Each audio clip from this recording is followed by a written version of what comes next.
Breaking news చూస్తున్న రాష్ట్ర ప్రభుత్వ ఉద్యోగుల సాధారణ బదిలీల ప్రక్రియకు ఏపీ ప్రభుత్వం పచ్చ జెండా ఊపింది.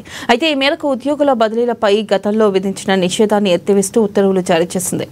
మే 16వ తేదీ నుంచి జూన్ 2వ తేదీ వరకు రాష్ట్ర వ్యాప్తంగా ఉద్యోగుల బదిలీలను చేపట్టేందుకు ఆర్థిక శాఖ అనుమతించింది. ఇందులో అనుకూలంగా ఆయా ప్రభుత్వ శాఖల్లో బదిలీలకు సంబంధించిన అర్హతలు, ప్రాధాన్యతలపై విధి విధానాలతో కూడిన మార్గదర్శకాలను ప్రభుత్వం విడుదల చేసింది.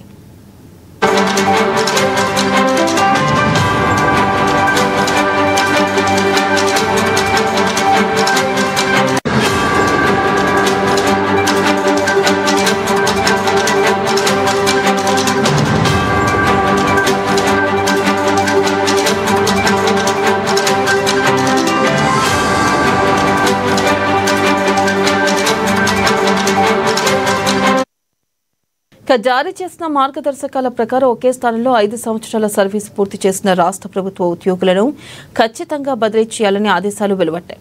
అదేవిధంగా పదోన్నతి పొందిన తర్వాత కూడా ఒకే ప్రాంతంలో 5 ఏళ్లుగా కొనసాగుతున్న వారికి సైతం ఈ బదిలీలు వర్తించనున్నాయి.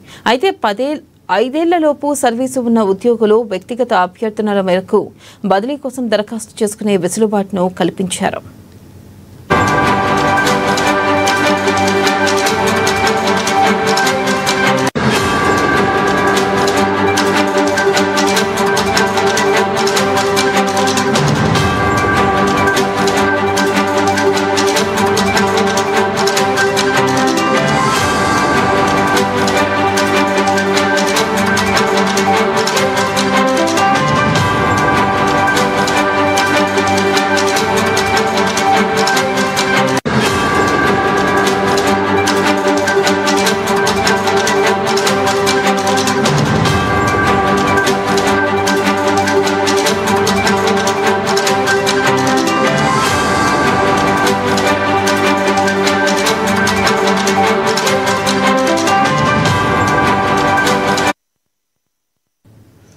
బ్రేకింగ్ న్యూస్ చూస్తున్న రాష్ట్ర ప్రభుత్వ ఉద్యోగుల సాధారణ బదిలీల ప్రక్రియకు ఏపీ ప్రభుత్వం పచ్చ జెండా ఊపింది.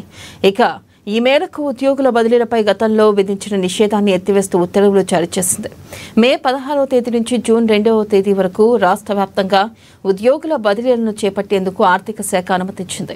అయితే ఇందుకు అనుగుణంగా ఆయా ప్రభుత్వ శాఖల్లో బదిలీలకు సంబంధించిన అర్హతలు, ప్రాధాన్యతలపై విధి విధానాలతో కూడిన మార్గదర్శకాలను ప్రభుత్వం విడుదల చేసింది.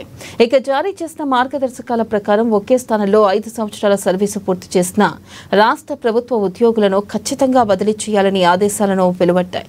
అదేవిధంగా పదోన్నతి పొందిన తర్వాత కూడా ఒకే ప్రాంతాల్లో 5 ఏళ్లుగా కొనసాగుతున్న వారికి సైతం ఈ బదిలీలు వర్తించనున్నాయి. అయితే 5 ఏళ్లలోపు సర్వీస్ ఉన్న ఉద్యోగులు వ్యక్తిగత అభ్యర్థనల మేరకు బదిలీ కోసం దరఖాస్తు చేసుకునే వెసులుబాటును కల్పించారు.